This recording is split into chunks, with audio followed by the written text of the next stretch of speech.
बिस्मिल्लाहिर्रहमानिर्रहीम। Applied limnology के lecture 13 के साथ आपकी खिदमत में हाजिर हैं।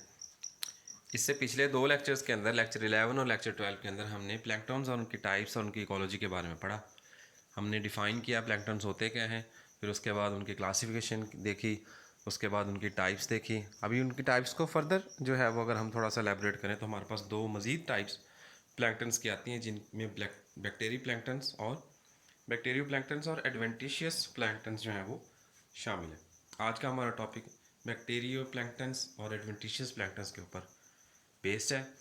इनको डिस्कस करने के बाद फिर हम कंक्लूड करने की कोशिश करेंगे प्लैंक्टन्स और उनकी टोटल जो जितना हमने इसमें देखा है, और कोशिश करेंगे कि इस लेक्चर के अंदर ये पूरे का पूरा टॉपिक जो है वो एज़ इट इज़ पूरे का पूरा कंप्लीट हो जाए और एक प्रॉपर नोट के ऊपर, एक प्रॉपर जो है वो कंक्लूजन के ऊपर हमारी पूरी बात जो है वो आ सके।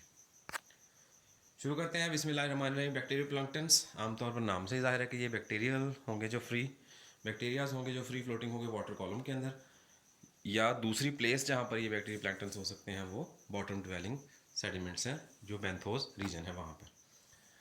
वाटर कॉलम के अंदर ये फ्री फ्लोट करेंगे। इनकी एक्सटेंट जो है वो लिमिटेड होती है, बहुत ज़्यादा जो है वो नहीं होती है as compare to phyto and zoo planktons. इनकी एक्सटेंट कम होती है। बुनियादी तौर पर डिपेंड करते हैं ये फाइटोप्लैंक्टन्स की अवेलेबिलिटी पे, फाइटोप्लैंक्टन्स की मिकदार पे। इसके अलावा लिविंग और डेड फाइटोप्लैंक्टन्स जो हैं उनकी मिकदार पे भी ये डिपेंड करते हैं, क्योंकि जो डेड डिकेइंग हो गए तो उनकी जो है वो डिपेंड करेगी कितने यहाँ पर लाइव या डेड प्लैंक्टन्स पाए जाते हैं।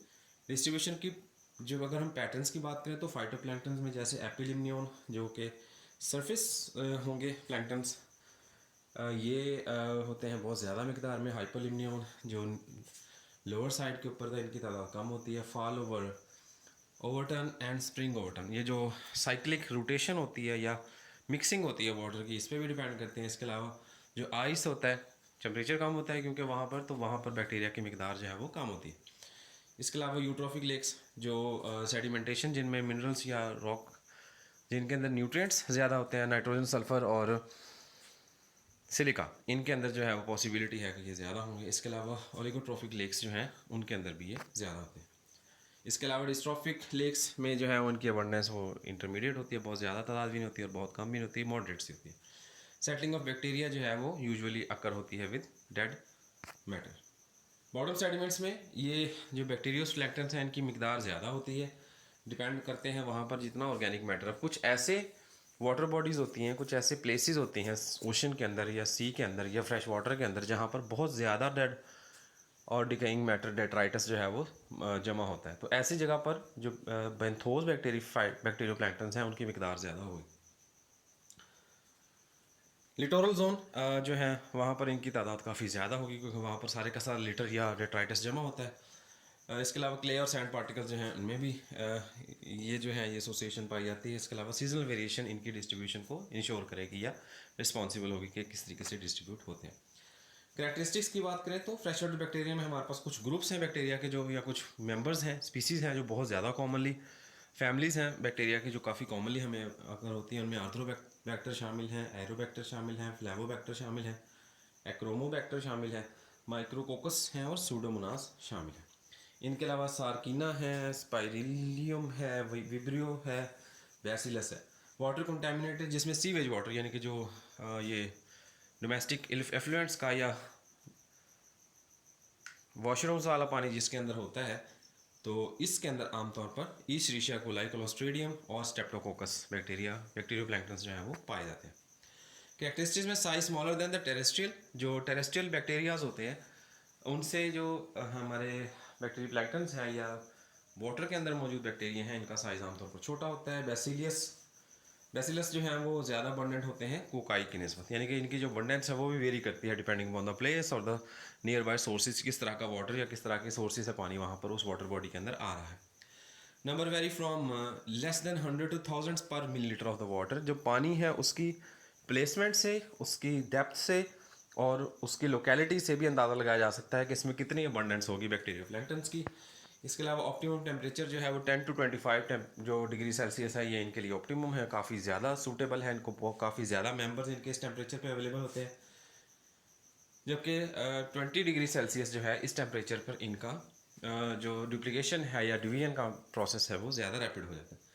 ये फैकल्टेटिव एरोब्स है। फैकल्टेटिव एरोब से मुराद ये है कि अगर अवेलेबल हो गए इनको तो ऑक्सीजन ये कंज्यूम कर लेंगे। अगर ऑक्सीजन डेफिशिएंट या ऑक्सीजन डिप्लीटेड इन्वायरमेंट होगा तो वहाँ पर ये दूसरी फॉर्म जो है वो उसमें एनारोब्स बन जाए। इंपॉर्टेंस में डिकम्पोजिशन ऑफ ऑर्गेनिक मैटर, इनका जो है वो बेसिक सोर्स है, बेसिक मोटिव है कि ये जो ऑर्गेनिक मैटर मौजूद होता है उसकी डिकम्पोजिशन करते हैं। इसके अलावा जो इनऑर्गेनिक मटेरियल्स होते हैं, इनऑर्गेनिक मैटर होता है उसकी मिनरलाइजेशन करते हैं। मतलब इनऑर्गेनिक मैटर भी जो है वो रॉक्स की सूरत में या बल्क अमाउंट में होता है, उनको ये जो है वो इजीली अवेलेबल फॉर प्लांट्स जो है वो कर देते हैं, मतलब शॉर्टर कर देते हैं इनको, उनके जो है वो पार्टिकुलेट साइज़ जो है वो स्मॉलर कर देते हैं। Oxidation of ammonia to nitrates and nitrites, ये भी इंतहाई इंपॉर्टेंट काम है जिसको नाइट्रिफिकेशन भी कहते हैं। बैक्टीरिया की एक इम्पॉर्टेंट जो है वो एबिलिटी है कि वो जो मोलिकुलर नाइट्रोजन 78.9% एटमॉस्फेयर के अंदर पाई जाती है, ये उस नाइट्रोजन को, मोलिकुलर नाइट्रोजन को नाइट्रोजन के ऑक्साइड्स के अंदर तब्दील कर देते हैं, जो कंपाउंड्स ज़्यादा इजीली रेडिली अवेलेबल होते हैं फॉर प्लांट्स और जिनको वो easily most of the plants जो है वो कंज्यूम कर सकते हैं।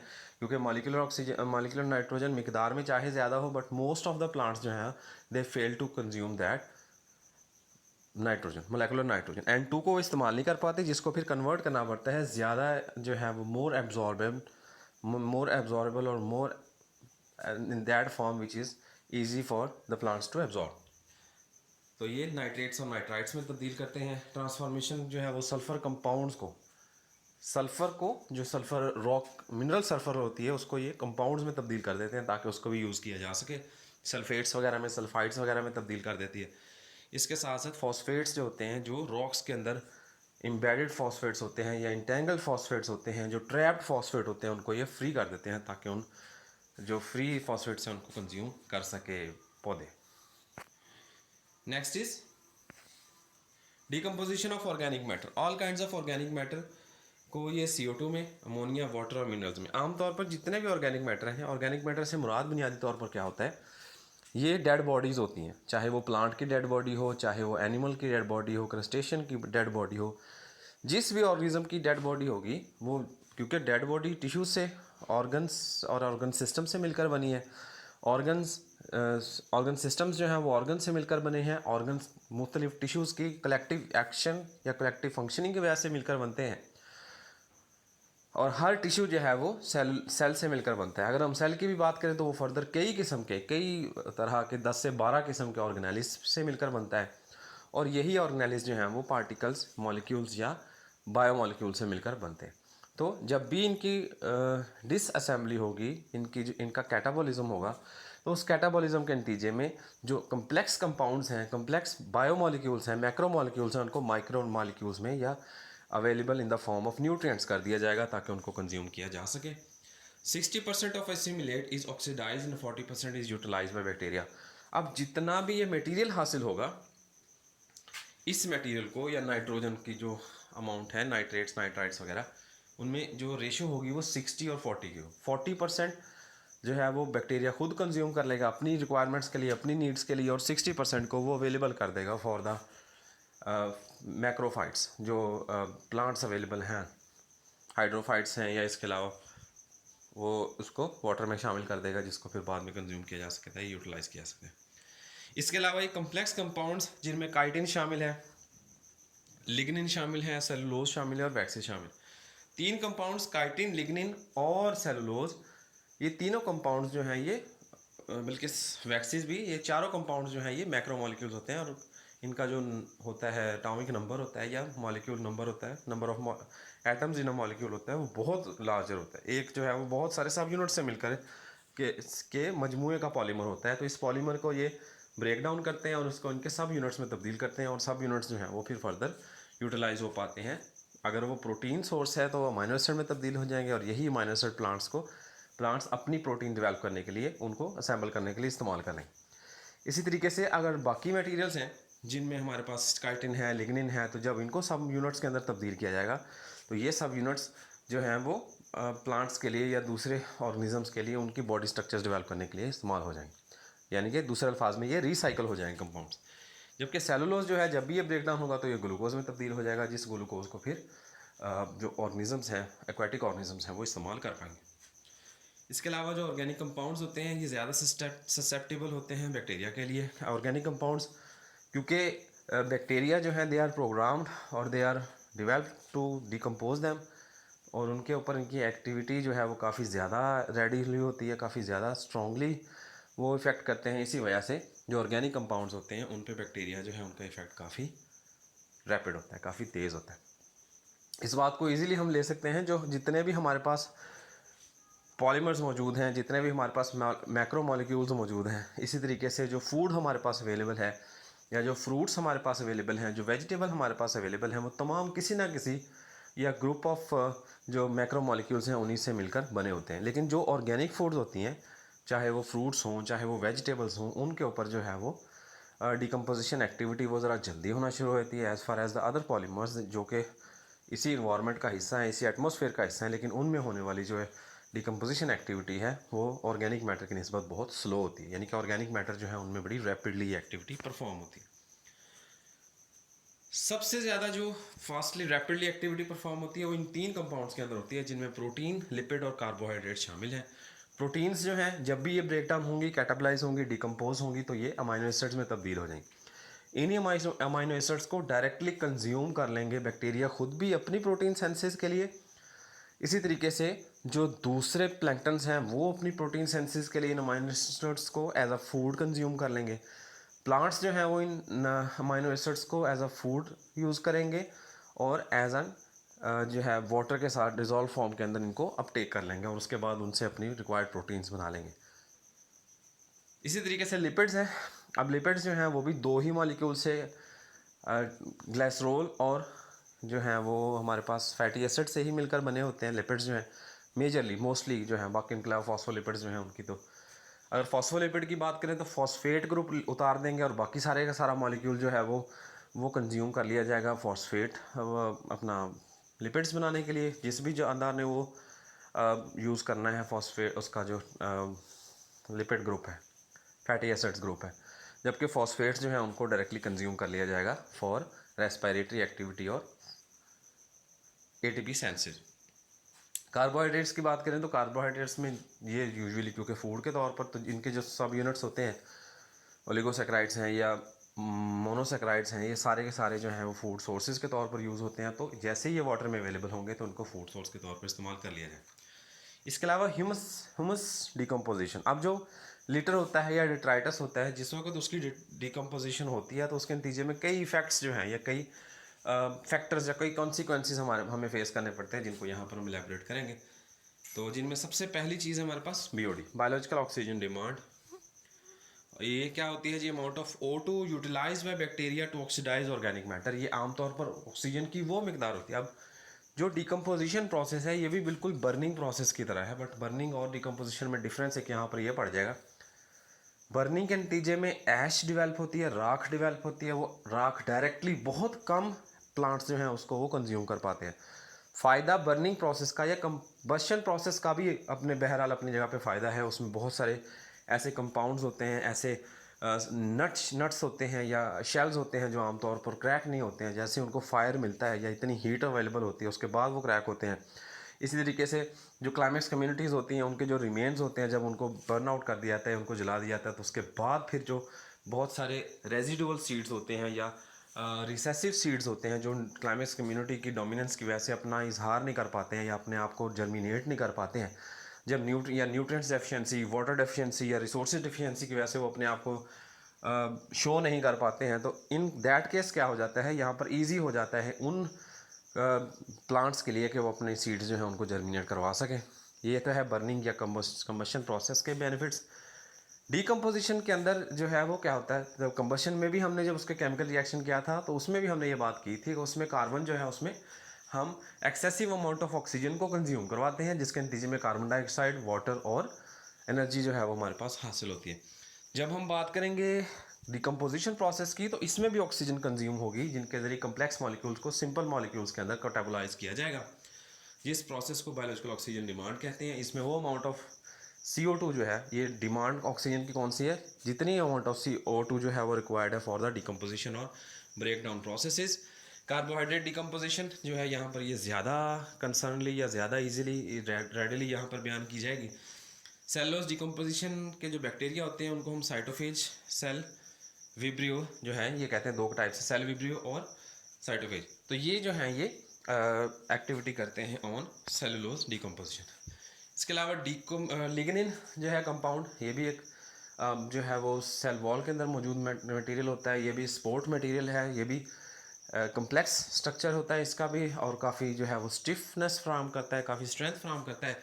इसकी डिकम्पोजिशन के लिए जो बैक्टीरिया रिस्पॉन्सिबल है इसको हम माइक्रो मोनोस्पोरा कहते हैं।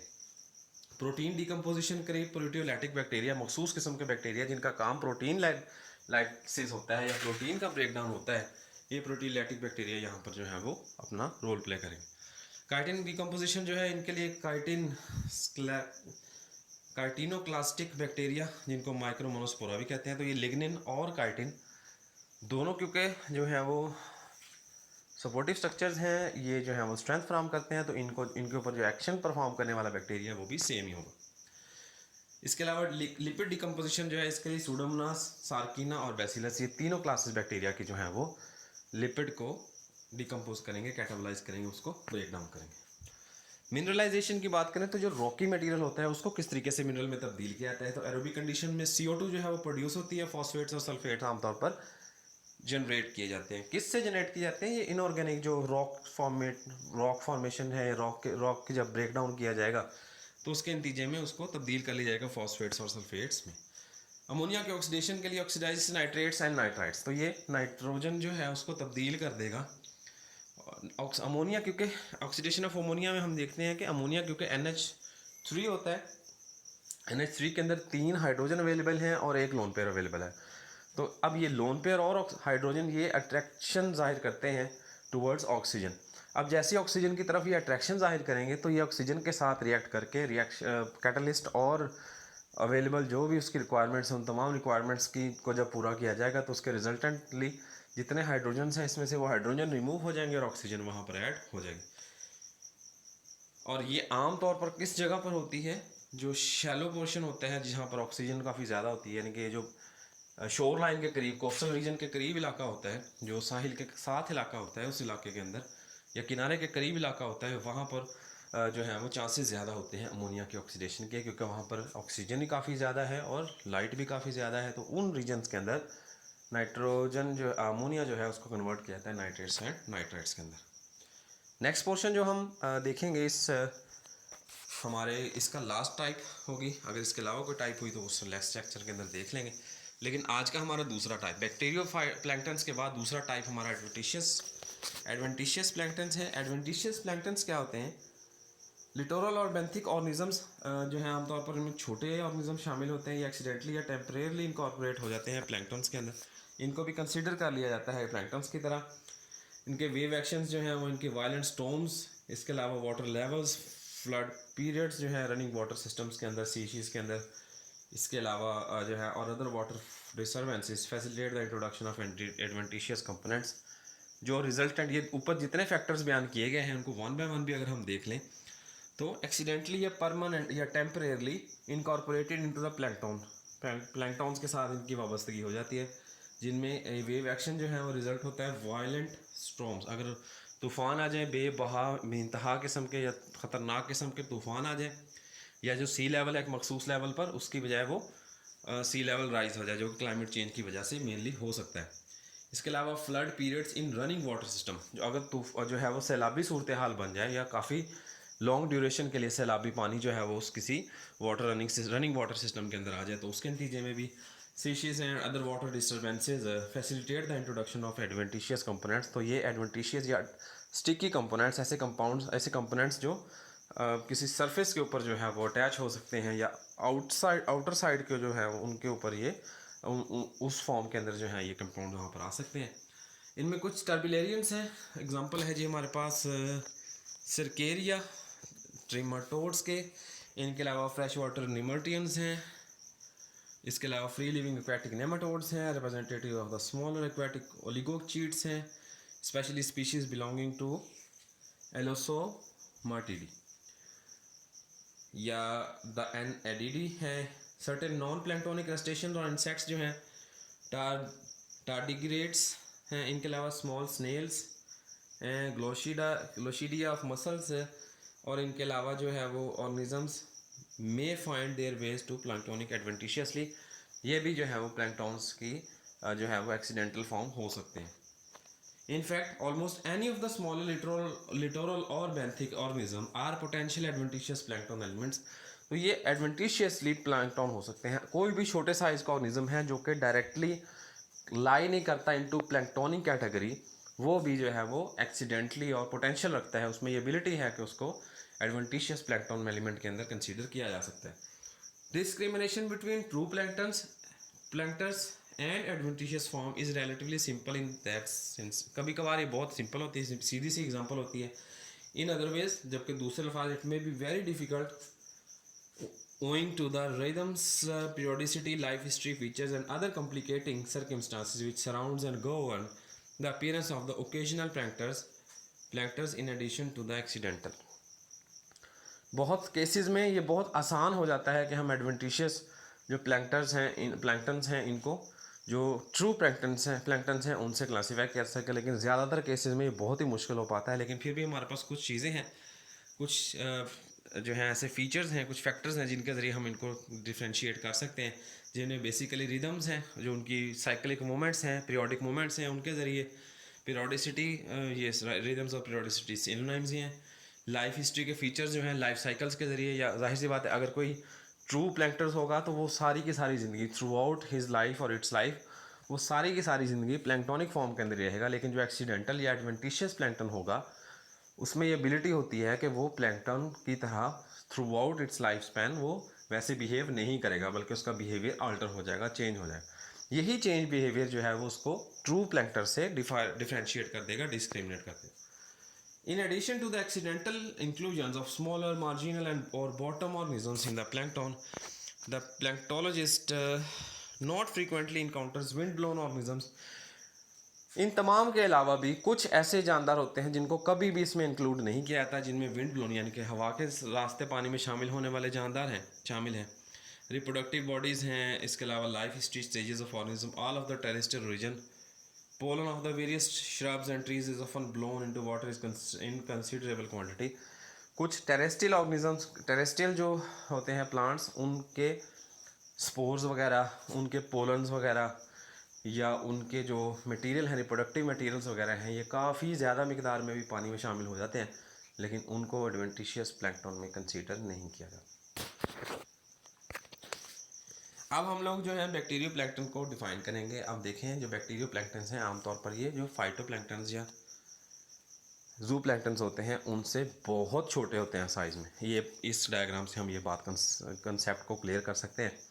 अगर हम इन तीनों को ही क्लासीफाई करें, जस्ट किन किन को, जू प्लैंक्टन को, फाइटोप्लैंक्टन को और बैक्टीरियो प्लैंक्टन को, तो इनकी कैटेगराइजेशन या इनकी जो क्लासिफिकेशन है वो बहुत ही सिंपल है। इन तीनों में सबसे बड़ा साइज़ जू प्लैंक्टन का होता है, और जू प्लैंक्टन को जो हम लाइट माइक्रोस्कोप आमतौर पर लैब के अंदर मौजूद होती है उसके अंदर भी उसको देख सकते हैं। फाइटोप्लैंक्टन को भी आइडेंटिफाई किया जा सकता है, लेकिन उसकी जो क्लियर डायग्राम होती है वो बहुत क्लियर नहीं होती। जो हमारी लाइट माइक्रोस्कोप जो आम लैब्स के अंदर मौजूद होती है यूनिवर्सिटीज़ वगैरह के अंदर, उनमें उनके ज़रिए जो मतलब नॉर्मल रेजोल्यूशन के होते हैं, बहुत हाई या हाई रेजोल्यूशन जो है वो नहीं होती, हाई डेफिनेशन नहीं होती हैं लाइट माइक्रोस्कोप्स, तो उन माइक्रोस्कोप के अंदर जो फाइटोप्लैंक्टन्स हैं उनको देखना इंतहाई मुश्किल हो सकता है। बहुत ही वो डॉट लाइक या इस तरीके से मटेरियल में, क्योंकि जो माइक्रोस्कोप्स हैं उनकी मैग्नीफिकेशन बहुत ज़्यादा मिकदार में, रेजोल्यूशन बहुत ज़्यादा मिकदार में नहीं होती है, जिसकी वजह से वो जू प्लैंक्टन तक की शेप को या उनकी जो डायग्राम है उसको तो वो कंसीडर करने में मदद देगा, लेकिन जू प्लैंक्टन फाइटोप्लैंक्टन को समझाने में वो फेल हो जाएगा। इसकी जो स्टडी है उसके लिए फिर हम लोगों को जो है वो high advance light microscopes use करनी पड़ेंगी ताकि हम जू प्लैंक्टन्स को स्टडी कर सकें, या इवन जो सॉफ्टवेयर लाइट माइक्रोस्कोप्स होते हैं, हम इलेक्ट्रॉन माइक्रोस्कोप्स होती हैं, हम उनको भी कंसीडर कर सकते हैं।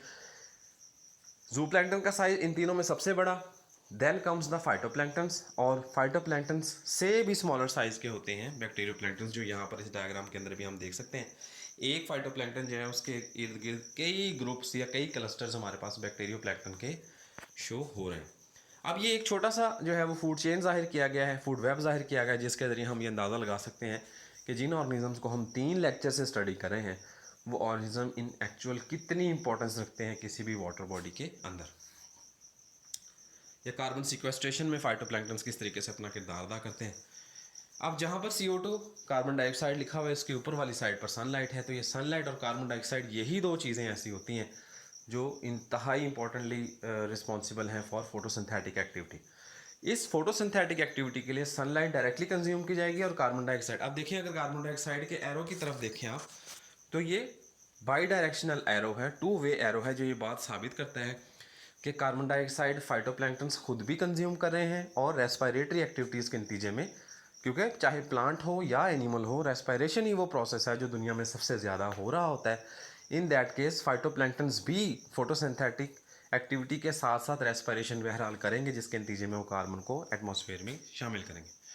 लेकिन फोटोसिंथेटिक एक्टिविटी क्योंकि बहुत ज़्यादा होती है, इसकी वजह से जो अमाउंट ऑफ कार्बन डाइऑक्साइड ये रिलीज़ करेंगे उससे कई फोल्ड्स ज़्यादा कार्बन डाइऑक्साइड ये खुद कंज्यूम कर लेंगे। अब ये फाइटोप्लैंक्टन्स ने कार्बन डाइऑक्साइड अपटेक कर लिया for the process of glucose formation और फोटोसिंथेसिस, ऑटोट्रोफी के लिए। अब इन्हीं फाइटोप्लैंक्टन्स को जू प्लैंक्टन्स ने जो है वो कंज्यूम कर लिया। अगर आप इनके साइज़ की तरफ गौर करें तो इससे भी हमें अंदाज़ा लग पा रहा है कि जो जू प्लैंक्टन्स हैं उनका साइज़ या उनकी जो शेप होती है वो ज़्यादा क्लियरर होती है as compare to phytoplanktons. Phytoplanktons जो है वो सोर्स के तौर पर, फूड सोर्स के तौर पर काम करेंगे जू प्लैंक्टन्स की। इसके अलावा अब यहाँ पर अगर इस साइड पर देखें, एक्सट्रीम लेफ्ट साइड की तरफ देखें, तो फिजिकल मिक्सिंग ऑफ वाटर जो है वो हमें दिख रही है। Physical mixing of water resultantly होती है, एक तो न्यूट्रिएंट्स को मिक्स करती है, मिक्सिंग वाटर की फिजिकल मिक्सिंग, मैनुअल मिक्सिंग जो होती है या जो पीरियोडिसिटी होती है इंश्योर करती है, और इसके साथ साथ ये जो मटेरियल्स मौजूद होते हैं, डेट्राइटस मौजूद होता है, उसको भी बॉटम तक पहुंचाने में मददगार साबित होते हैं। अब यहाँ पर देखें, दो ही एक्टिविटीज़ जू प्लैंक्टन्स परफॉर्म करेंगे, खुद तो ये फूड बनाएंगे नहीं, फाइटोप्लैंक्टन्स को अपनी फूड के तौर पर यूज़ करेंगे। जू प्लैंक्टन्स रेस्पिरेशन करेंगे जिसके नतीजे में कार्बन डाइऑक्साइड रिलीज़ होगी और ये एनर्जी पैदा करेंगे ग्लूकोज को कंज्यूम करके। इसके साथ साथ ये जब ये प्रोटीन मैटर को यूज़ करेंगे तो प्रोटीन के मेटाबॉलिज्म के नतीजे में नाइट्रोजिनस वेस्ट डेवलप होंगी, जिन नाइट्रोजिनस वेस्ट को एक्सक्रीशन के प्रोसेस के जरिए बॉडी से रिमूव कर दिया जाए। फाइटोप्लैंक्टन्स के एक तो सबसे बड़े फीडर जू प्लैंक्टन्स हो गए, इनके अलावा दूसरे नंबर पे जो है वो इंटरमीडिएट प्रोग्राम है। ये इंटरमीडिएट जो ऑर्गेनिजम्स हैं ये जो हैं ये डेड मैटर है। ये डेड मैटर क्या हो रहा है जी, चाहे प्लांट फाइटोप्लैंक्टन का हो या जू प्लैंक्टन का, ये जो लिटर होगा ये सारे का सारा ये फिजिकल मिक्सिंग के जरिए बॉटम की तरफ जाना शुरू हो जाएगा। अब जो बॉटम है, बॉटम में मौजूद डेट्राइटस है, इस डेट्राइटस को बैक्टीरिया डिकम्पोज कर देंगे, डेट्राइटस को या लिटर को बैक्टीरिया ख़त्म कर देंगे। डिकम्पोज करने के नतीजे में ये मटेरियल्स दोबारा से अवेलेबल हो जाएंगे for protein synthesis and other functioning of the aquatic water body. इसके अलावा यही जो लिटर है इसके ऊपर भी कुछ जो है वो जू प्लैंक्टन्स, जिनको बेंथिक प्लैंक्टन्स कहते हैं, वो फीड करेंगे और अपनी जो है अपना लाइफ साइकिल जो है उसको वो चलाते रहेंगे। नेक्स्ट देखते हैं हम, हमारे पास ये जो है वो फाइटोप्लैंक्टन्स की टाइप्स हैं, कुछ हमने यहाँ पर उनको दोबारा से ऐड कर दिया, थोड़ा सा जो है वो उनकी डायग्राम्स, क्योंकि लास्ट लेक्चर के अंदर हम उनको क्लियर नहीं कर सके थे, तो यहाँ पर एक दफ़ा दोबारा से फाइटोप्लैंक्टन्स की डायग्राम्स को ऐड कर दिया गया और उनके साइज़ का थोड़ा सा आइडिया जो है वो इन जो स्केल्स हैं इनसे लगाया जा सकता है। कुछ ऐसे बैक्टीरिया हैं, कुछ ऐसे फाइटोप्लैंक्टन्स हैं जो साइज में बहुत ही स्मॉल है, जबकि जैसे क्रिएटियम्स हैं, इनके अलावा चिटोसिरसिस हैं और इनके अलावा स्केलेटोनीमा है, इनका साइज़ बहुत स्मॉलर होगा। ये साथ साथ उनका स्केल जो है वो बताया भी गया, जिससे हम अंदाज़ा लगा सकते हैं इनका टोटल साइज़ कितना होगा। अब ये एक और फूड चेन जो है वो दिखाई गई है एक्वाटिक वाटर बॉडी की, फ्रेश वाटर बॉडी की, जिससे हम अंदाज़ा लगा पाते हैं कि इनमें, या ओशियानिक वाटर की, जिससे हम अंदाज़ा लगा पाते हैं कि फाइटोप्लैंक्टन्स कितने हैं। ये बार बार इस चीज़ को रिपीट मुख्तलिफ एग्जाम्पल से इसीलिए करवाया जा रहा है ताकि ये कॉन्सेप्ट आपको समझ आ सके कि क्यों फाइटोप्लैंक्टन्स को या प्लैंक्टोनिक लाइफ को फ्रेश वाटर स्टडीज़ के अंदर या मरीन वाटर स्टडीज़ के ओशियानोग्राफर्स इतना ज़्यादा वैल्यू देते हैं, क्योंकि मोस्टली बल्कि सारे के सारे जो मरीन या वाटर इकोसिस्टम्स होते हैं या फूड चेन्स, फूड वेब्स होती हैं, वो फाइटोप्लैंक्टन्स ही उनको या प्लैंक्टोनिक लाइफ ही उनको ड्राइव करती है। सबसे पहले हमारे पास फाइटोप्लैंक्टन्स हैं। अब फाइटोप्लैंक्टन्स जो हैं ये रिलीज़ करेंगे ऑर्गेनिक्स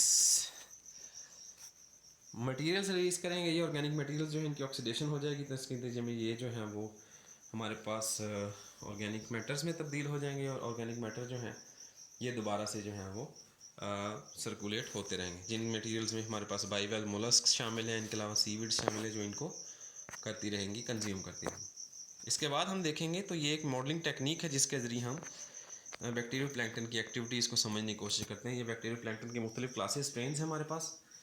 इनकी जो करेक्टरिस्टिक्स हैं इसके नतीजे हम देखते हैं कि स्पेशल वेरिएशंस इनमें पाई जाती हैं जो कि इनकी इंपॉर्टेंस को ज़ाहिर करता है। इसके अलावा जो है वो सिग्निफिकेंस या इनसिग्निफिकेंस को भी यहाँ पर ज़ाहिर किया जाता है।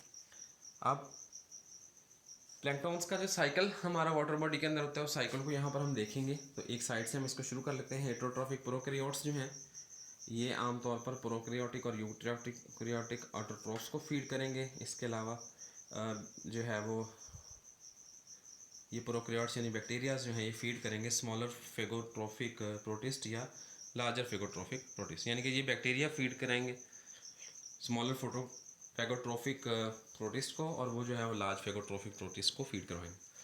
इसके बाद ये सारे के सारे जब डेड हो जाएंगे तो डॉटेड लाइन से जाहिर किया जा रहा है कि ऑर्गेनिक और इनऑर्गेनिक सबस्टेट्स में तब्दील हो जाएंगे। इनऑर्गेनिक सबस्टेट्स ये सारे के सारे ऑर्गेनिजम्स जो हैं ये सारे के सारे ऑर्गेनिक और इनऑर्गेनिक सबस्टेट में तब्दील हो जाएंगे, जिनमें से कुछ ऐसे ग्रुप्स हैं जो इन्हीं इनऑर्गेनिक एंड ऑर्गेनिक सबस्टेट्स को रिकंज्यूम कर रहे हैं। अगर एक क्लासिक फूड चेन की बात करें वाटर बॉडी के अंदर तो ये बहुत आसान तरीके से बड़ी आसानी से इसको समझा जा सकता है। फाइटोप्लैंक्टन्स जो है वो बेस के तौर पर हम इसको इस साइड से ही स्टार्ट करेंगे जहाँ पर फाइटोप्लैंक्टन लिखा होगा। फाइटोप्लैंक्टन बेस फाउंडेशनल जो है वो ऑर्गेनिजम्स हैं, बेस लाइन ऑर्गेनिजम्स हैं किसी भी वाटर बॉडी किसी भी इकोसिस्टम के अंदर या फूड चेन के अंदर। अब इन फाइटोप्लैंक्टन्स जो हैं इनको फीड करेंगे हर्बीवोरस ज़ूप्लैंक्टन्स। यही ज़ूप्लैंक्टन जो हैं वो या प्राइमरी कंज्यूमर्स जो हैं वो फूड सोर्स के तौर पर कंज्यूम किए जाएंगे फ़िश और दूसरे लार्जर साइज़ के ऑर्गेनिजम्स के ज़रिए। अब इन्हीं दोनों ऑर्गेनिजम्स जब भी ये मर जाएंगे फाइटोप्लैंक्टन्स और ज़ूप्लैंक्टन्स तो इनका जो डेट्राइटस होगा, इनकी जो बॉडी होगी ये body non living organic matter में तब्दील हो जाएगी। इसके ऊपर हेटरोट्रॉफिक बैक्टीरिया कंज्यूम करेंगे इसको।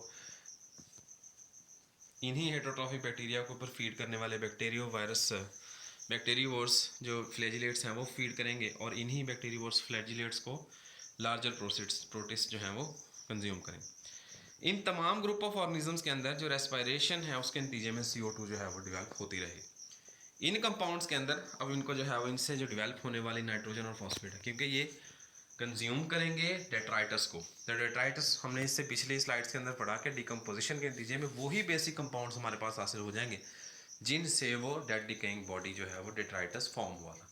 तो इन दैट केस नाइट्रोजन और फॉस्फोरस या फॉस्फेट बहुत ज़्यादा मिकदार में डेवलप हो जाएंगे। यही नाइट्रोजन और फॉस्फेट्स दोबारा से वाटर बॉडी में शामिल हो जाएंगे और दोबारा से रिकंज्यूम कर लिए जाएंगे, रिकन्स्टिट्यूट कर लिए जाएंगे बाय फाइटोप्लैंक्टन्स और ये सिलसिला साइकिल का चलता रहेगा। फाइटोप्लैंक्टन्स की इंपॉर्टेंस में यहाँ पर एक मजीद चीज़ हम देख सकते हैं या प्लैंक्टोनिक लाइफ की इंपॉर्टेंट, ये एक फूड चेन दिखाई गई है। इससे पहले लेक्चर नंबर 11 के अंदर भी हमने एक फूड चेन देखी थी, वो ज़रा सिंप्लीफाइड फूड चेन थी। यहाँ पर हम इनकी ज़्यादा वर्थ देख सकते हैं। अब ये फाइटोप्लैंक्टन्स जो हैं उनको मैग्नीफाई करके दिखाया गया। अब यहाँ से देखें तो सनलाइट पड़ रही है जिसके नतीजे में ये जो शैलो वाटर बॉडी है इसके अंदर मौजूद शैलोनेस है या जो सरफेस वाटर है, इस सरफेस वाटर के अंदर बहुत सारे सिंगल सेल जो हमारे फाइटोप्लैंक्टन हैं उनको देखा जा सकता है। इन्हीं फाइटोप्लैंक्टन ग्रुप्स के ऊपर फीड करने वाले जो हैं वो हमारे ज़ूप्लैंक्टन्स हैं और ये भी मैग्नीफाइड हैं, ये भी बहुत स्मॉलर साइज़ के होते हैं। इनके ऊपर फीड करने के लिए स्मॉलर फिशेज़ हैं, इन स्मॉलर फिशेज़ पे लार्जर फिशेज़ पे ट्यूनाज और ट्यूनाज पे लार्जर शार्क्स जो हैं वो फीड करती हैं। तो ये साइकिल जो है वो इस तरीके से चलता रहता है। इसी को अगर हम लोगों ने रिवर्स करना हो तो जिस जिस लेवल पर ये कंज्यूमर्स मौजूद हैं, चाहे वो शार्क हो, ट्यूना हो, मैकरल हो, स्मॉल फिश हो, श्रिम्प लाइक क्रिएचर्स हो या इवन फाइटोप्लैंक्टन्स भी हों, जैसे ये तमाम ऑर्गेनिजम्स डाई होंगे, इनके मरने से जितना भी डेट्राइटस या इनकी जो डेड बॉडीज़ होंगी उन डेड बॉडीज़ जैसे ही वो बेंथोस यानी कि बॉटम में पहुँचेंगे, बॉटम में पहुँचने पर इनकी डेड बॉडीज़ डिकम्पोज होंगी और डिकम्पोज होने के नतीजे में नाइट्रोजन और फॉस्फेट्स डेवलप हो जाएंगे। यही नाइट्रेट्स और फॉस्फेट्स जो हैं या नाइट्राइट्स, नाइट्रोजन या फॉस्फेट्स जो हैं ये सारे के सारे रिकंज्यूम कर लिए जाएंगे बाय फाइटोप्लैंक्टन और ये साइकिल चलता चला जाएगा। एक और फूड चेन के जरिए हम इस बात को मजीद एक्सप्लेन कर सकते हैं। फाइटो एंड ज़ूप्लैंक्टन्स की ये डिफरेंट कैटेगरीज हैं जो पिछले 3 लेक्चर्स के अंदर हम देख चुके हैं। डायग्राम्स इसीलिए लगाई गई हैं ताकि आप लोगों को एक दफ़ा दोबारा से रिकॉल हो जाए सारे का सारा कि ये वही डायग्राम्स हैं ये वही फोटोग्राफ्स हैं जिससे पिछले 2 लेक्चर्स के अंदर, लेक्चर 11 और लेक्चर 12 में आप लोग देख चुके हैं। ये वही डायग्राम्स हैं, फाइटोप्लैंक्टन्स हैं। इनके साथ साथ ये जो लार्जर साइज़ के हैं ये आपके ज़ूप्लैंक्टन्स हैं। ये तमाम जो हैं, ये यहाँ पर ज़ूप्लैंक्टन्स जो हैं ये अलग से भी हमने दिखाए गए हैं। जो ज़ूप्लैंक्टन्स हैं उनमें वो भी 2 टाइप्स के होते हैं, याद रखिएगा। ये नेक्स्ट डायग्राम्स में भी आएंगे। यहाँ पर याद रखने वाली बात ये है, फाइटोप्लैंक्टन्स फूड सोर्स के तौर पर काम आते हैं 2 मेजर कैटेगरीज ऑफ ज़ूप्लैंक्टन्स की, जिनमें से पहली कैटेगरी जो है उनको हम माइक्रो ज़ूप्लैंक्टन्स कहते हैं, जो डायरेक्टली फीड करते हैं फाइटोप्लैंक्टन के ऊपर। नेक्स्ट जो होते हैं उनको हम मैक्रो ज़ूप्लैंक्टन्स कहते हैं या मीज़ो ज़ूप्लैंक्टन्स कहते हैं। ये मैक्रो या मीज़ो ज़ूप्लैंक्टन्स 2 ग्रुप ऑफ ऑर्गेनिजम्स पे फीड करते हैं। ये माइक्रो ज़ूप्लैंक्टन्स पे भी फीड करेंगे और इनके साथ साथ फाइटोप्लैंक्टन्स पे भी फीड करेंगे। तो इसी तरीके से अब हम इस बात को एक और एंगल से ये करेंगे कि जो फिश होंगी, स्मॉलर फिशेस होंगी, ये 3 ग्रुप ऑफ माइक्रोब्स पे या प्लैंक्टन्स पे फीड करेंगी, जिनमें सबसे पहले फाइटोप्लैंक्टन्स हैं, सेकेंडली इनमें माइक्रो ज़ूप्लैंक्टन्स हैं और थर्डली इनमें मीज़ो या मैक्रो ज़ूप्लैंक्टन्स हैं, जो यहाँ पर तीनों क्लासेस दिखाई जा रहे हैं। यहाँ पर देखिए फाइटोप्लैंक्टन्स और जो मिक्सोप्लैंक्टन्स हैं, इनमें साइज़ में बहुत थोड़ा सा आपको डिफरेंस नज़र आ रहा है। लेकिन अगर हम ज़ूप्लैंक्टन्स की बात करें तो ये साइज़ में रिलेटिवली उन तमाम से बड़े हैं। इन तमाम के ऊपर फिश, स्मॉलर फिशेस फीड करेंगी, इन स्मॉलर फिशेस के ऊपर लार्जर फिशेस फीड करेंगी और ये लार्जर फिशेस को फिर शार्क्स या जो हमारे क्लाइमेक्स फीडर्स हैं वो इनके ऊपर फीड करेंगे। नेक्स्ट एक और हम क्लासिफिकेशन, एक और हम जो है वो फूड चेन देखेंगे। इस फूड चेन के अंदर हम मेरीन ऑर्गेनिजम्स का फोटोसिंथेटिक रोल जो है उसको देखने की कोशिश करते हैं। ये भी फाइटोप्लैंक्टन से ही मुतालिक है, जिसमें हम देखते हैं जैसे ही सूरज की रोशनी सरफेस के ऊपर पड़ती है तो जो वाटर सरफेस होती है उसमें और उसके नीचे वाटर करंट्स के अंदर या उससे निचली लेयर्स के अंदर जो फोटिक जोन होता है उसके अंदर बहुत सारी कैटेगरीज, बहुत सारे ऐसे ऑर्गेनिजम्स पाए जाते हैं जो कि मोस्टली सारे के सारे फाइटोप्लैंक्टन्स या अलजीज हैं। ये सारे के सारे ऑर्गेनिज्म फोटोसिंथेटिक ऑर्गेनिजम्स होते हैं जो सनलाइट और कार्बन डाइऑक्साइड को कंज्यूम करके उसके नतीजे में ऑक्सीजन और ग्लूकोज डेवलप करते हैं, जो मेन फूड सोर्स होता है वाटर बॉडी के अंदर। एज अ चाइल्ड मेरे लिए बहुत बड़ा क्वेश्चन था, मैं बहुत ज़्यादा ये बात सोचता होता था कि वाटर बॉडीज़ में इतने बड़े बड़े जानदार पाए जाते हैं, जबकि हम लोग जब कहते हैं कि कंज्यूमर बुनियादी तौर पर प्लांट्स होते हैं जिनसे फूड चेन डेवलप होती है। मैं 7वीं 8वीं क्लास की आपको बात जो है वो बता रहा हूँ, जब खुद एक स्टूडेंट था तो मेरे जहन में ये बहुत क्यूरियोसिटी आती थी कि किस तरीके से इतने बड़े लेवल पर इतना बड़ा फूड चेन, फूड वेब जो है वो डिवेल्प हो सकता है, जबकि वहाँ पर बहुत मेजरली प्लांट्स जो हैं वो अवेलेबल भी नहीं होते, जैसे हम लोग टेरेस्ट्रियल इन्वायरमेंट के अंदर बड़े बड़े साइज़ के प्लांट्स या ट्रीज़ देखते हैं। तो उसकी रीज़न होती है प्लैंक्टन्स। यही प्लैंक्टन्स, फाइटोप्लैंक्टन्स जो और जू प्लैंक्टन्स जो हैं ये मिलकर फूड चेन्स को और फूड वेब को सपोर्ट करते हैं। इसी तरीके से इंपॉर्टेंस ऑफ जो है हमारा प्लैंक्टन्स वो यहाँ पर इस स्लाइड से भी हम समझने की कोशिश कर सकते हैं। टाइनी ऑर्गेनिजम्स हैं ये, फाइटोप्लैंक्टन्स हैं। ये बुनियादी तौर पर क्या करेंगे, अमोनिया जो है रिलीज़ करें। अमोनिफाइंग बैक्टीरिया हैं, ये कार्बन डाइऑक्साइड और मॉलिक्यूलर नाइट्रोजन और कार्बन डाइऑक्साइड को कंज्यूम कर रहे हैं। फाइटोप्लैंक्टन्स जो है वो कार्बन डाइऑक्साइड को कंज्यूम करके ग्लूकोज डेवलप कर रहे हैं, जबकि जो डिकम्पोजर्स हैं या नाइट्रीफाइंग बैक्टीरियाज हैं वो मॉलिक्यूलर नाइट्रोजन को अमोनिया में तब्दील करें। यही अमोनिया जो है ये फिर अमोनिया नाइट्रेट्स में तब्दील हो जाती है और यही नाइट्रेट्स जो है वो फूड सोर्स के तौर पर भी और इसके साथ साथ फोटोसिंथेटिक एक्टिविटी में जैसे प्लांट्स को रिक्वायरमेंट होती है फर्टिलाइजर्स के तौर पर, उस तरीके से फाइटोप्लैंक्टन्स भी इनको कंज्यूम करते हैं सेकंड लेवल पर। जो है इन सेकंड लेवल के फाइटोप्लैंक्टन्स को फिर थर्ड लेवल पर जो जू प्लैंक्टन्स मौजूद हैं वो कंज्यूम कर लेते हैं। और यही जू प्लैंक्टन्स और फाइटोप्लैंक्टन्स जब डाई हो जाते हैं तो डेड ऑर्गेनिजम्स, डायग्राम 5 के अंदर हम देख सकते हैं, यही डेड ऑर्गेनिजम्स के जो डेड बॉडीज़ होती हैं जैसी बेंथोस पे जाती हैं तो इनको दोबारा से डिकम्पोज कर लिया जाता है और डिकम्पोजिशन के नतीजे में नाइट्रेट्स और फॉस्फेट्स जो अवेलेबल होते हैं वो दोबारा से साइकिल को रन करवाने में मददगार साबित होते हैं। इसके साथ एक बायोलॉजिकल पंप हम देखेंगे। प्लैंक्टन फाइटोप्लैंक्टन्स जो है वो बायोलॉजिकल पंप्स को जो है वो कंसीडर करते हैं, क्योंकि ये कार्बन को जो है वो एटमॉस्फेयर से ओशन और ओशन से एटमॉस्फेयर में शामिल करते हैं। फर्स्ट जो हमने स्लाइड देखी थी ये पेनल्टीमेट स्लाइड जो है वो उससे काफ़ी मैच कर रही है। हवा की जो हमारी कार्बन डाइऑक्साइड होती है, एटमॉस्फेरिक कार्बन डाइऑक्साइड 0.03% जो कार्बन डाइऑक्साइड होती है, इसको फाइटोप्लैंक्टन कंज्यूम करते हैं, फिक्स करते हैं, रिड्यूस करते हैं, कन्वर्ट करते हैं इनटू ग्लूकोज। यही फाइटोप्लैंक्टन्स जो है वो फूड सोर्स के तौर पर काम करते हैं ज़ूप्लैंक्टन्स के लिए। ये डायग्राम्स भी बार बार हर स्लाइड के अंदर इन डायग्राम्स को दिखाया जा रहा है ताकि कल को अगर आइडेंटिफिकेशन प्रैक्टिकल के केस में आए तो आप लोग इनको आइडेंटिफाई कर सकें कि ये जो जानवर दिखाया गया है, ये जो ऑर्गेनिज्म दिखाया गया है, ये फाइटोप्लैंक्टन है या ज़ूप्लैंक्टन है। इनको जो है वो फिश कंज्यूम कर लेंगी। फिर इनके बाद जो है बैक्टीरिया इनकी डेड बॉडी को डिकम्पोज करके कार्बन डाइऑक्साइड में और दूसरे ऑर्गेनिक कंपाउंड में तब्दील कर देगा, जिसको फिर बाद में कंज्यूम कर लिया जाएगा। इसी तरीके से एक और डायग्राम है, इसमें भी हम देख सकते हैं बैक्टीरिया डाई हो रहे हैं तो इनकी बॉडी जो है उनको फिर डिकम्पोज किया जा रहा है, रीमिनरलाइजेशन की जा रही है। बैक्टीरिया जो है वो फाइटोप्लैंक्टन्स में जो है फाइटोप्लैंक्टन्स जो है वो CO2 को कंज्यूम कर रहे हैं। ये बैक्टीरिया प्लैंक्टन्स हैं, यहाँ पर हमने दिखाए हुए, जहाँ जहाँ बैक्टीरिया लिखा हुआ है ये सारे के सारे बैक्टीरिया प्लैंक्टन्स हैं। फाइटोप्लैंक्टन्स CO2 अपटेक कर रहे हैं, जू प्लैंक्टन्स जो है वो CO2 रिलीज करें इन प्रोसेस ऑफ रेस्पायरेशन। तो ये एक साइकिल यहाँ से ही CO2 का बन रहा है। बायोलॉजिकल न्यूट्रिएंट्स का न्यूट्रिएंट साइकिलिंग हमने लेक्चर 11 में देखा तो इस बात से, इस एग्जांपल से हम यहाँ पर वो समझ सकते हैं। इन्हीं फाइटोप्लैंक्टन की ग्रेजिंग के जरिए जूप्लैंक्टन्स जो है वो ग्रो करेंगे या अपनी वो साइज़ में इजाफा करेंगे। इन्हीं जूप्लैंक्टन्स पे प्रीडेशन जो है वो करके फ़िश या दूसरे जो लार्जर साइज़ के हमारे ऑर्गेनिजम्स हैं, एनिमल्स हैं, वो फीड करेंगे। इन्हीं तमाम के जो है वो डेड बॉडीज़ की नतीजे में एक एग्रीगेट या एक मास डेवलप हो जाएगा। डेड बॉडीज़ का एक जो है वो क्लस्टर डेवलप हो जाएगा। यही क्लस्टर जो है एक्सक्रीशन या इजेशन के नतीजे में, और यही क्लस्टर जो है इसको फिर ये पार्टिकुलेट मैटर के ज़रिए जो नीचे जमा हो जाएगा उसको फिर कन्वर्ट कर लिया जाएगा, कार्बन एक्सपोर्ट करके उसको रीमिनरलाइजेशन के नतीजे में कन्वर्ट कर दिया जाएगा। लास्ट स्लाइड है हमारे पास, जिसमें हम लोग एक दफ़ा दोबारा से उसी फूड चेन को देखेंगे, लेकिन इसमें हम जो है वो जो 3 कैटेगरीज हमने प्लैंक्टन्स की हैं उनको दोबारा से देख सकते हैं। कार्बन डाइऑक्साइड को फाइटोप्लैंक्टन्स यूज़ करें हैं, डायग्राम एक दफ़ा दोबारा से देख लें क्योंकि ये लास्ट स्लाइड है, तो इसके बाद फिर हो सकता है दोबारा ये आप लोगों को। ये हमारे पास फाइटोप्लैंक्टन्स हैं, मुख्तलिफ डायग्राम्स इनकी बनी हुई हैं, किसी भी क्लास से ताल्लुक़ रख सकते हैं। इन फाइटोप्लैंक्टन्स को फीड करेंगे माइक्रोजूप्लैंक्टन्स। इन्हीं माइक्रोजूप्लैंक्टन्स को मीजोजूप्लैंक्टन्स जो है वो कंज्यूम कर लेंगे। आप देखिए मीजोजूप्लैंक्टन की फूड में या फीडिंग में आपको 2 ग्रेजिंग के पॉइंट्स नज़र आ रहे हैं। पहला पॉइंट माइक्रोजूप्लैंक्टन्स के ऊपर वो फीड कर रहे हैं और दूसरे नंबर पे वो फाइटोजूप्लैंक्टन्स पे फीड कर रहे हैं, फाइटोप्लैंक्टन्स पे फीड कर रहे हैं, सॉरी फॉर दैट। तो ये दोनों क्लासेस, दोनों कैटेगरीज जो हैं वो मीजोजूप्लैंक्टन्स की फीड के तौर पर काम आते हैं, और इनको जो है वो फिश और लार्जर क्रीचर्स जो हैं वो उनके ऊपर फीड करते हैं। यहाँ पर एक और ग्रुप ऑफ बैक्टीरिया जो है, एक और ग्रुप ऑफ प्लैंक्टन मौजूद है जिनको बैक्टीरिया कहते हैं। इन्हीं बैक्टीरिया जो हैं इनसे डेवलप होने वाला जो मटेरियल है, फॉस्फेट्स वगैरह बैक्टीरिया जो है इनके ऊपर फीड करने वाले भी प्लैंक्टन्स मौजूद हैं जो इनके ऊपर फीड करेंगे। इसके अलावा जितना भी डेड ऑर्गेनिक मटेरियल मौजूद है, इस डेड ऑर्गेनिक मटेरियल को बैक्टीरिया कंज्यूम कर लेंगे और इनका नाइट्रेट्स और फॉस्फेट को रिलीज़ कर देंगे, जो दोबारा से साइकिल में कंज्यूम हो जाएगा।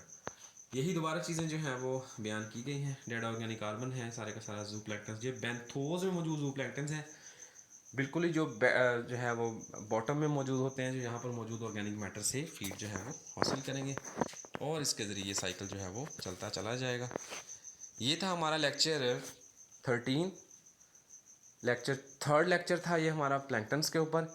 इसके अलावा अगर कोई प्लैंक्टन से रिलेटेड हमारे पास चीज़ या माइक्रोब्स या ऑर्गेनिजम्स रिलेटेड टू, मेरा ख्याल है इसमें हमारी तकरीबन तमाम चीज़ें जो हमारे कोर्स में शामिल हैं वो कवर हो चुकी हैं। अगर कोई और टॉपिक कोई और चीज़ में रही तो वो इंशाल्लाह नेक्स्ट लेक्चर के अंदर कवर हो जाएगी। तब तक के लिए अपना ख्याल रखिए और चैनल को सब्सक्राइब कीजिए, इस वीडियो को लाइक कीजिए ताकि ऐसी वीडियोस आप तक पहुंचते रहें रोज़ाना और बिला ताख़ीर।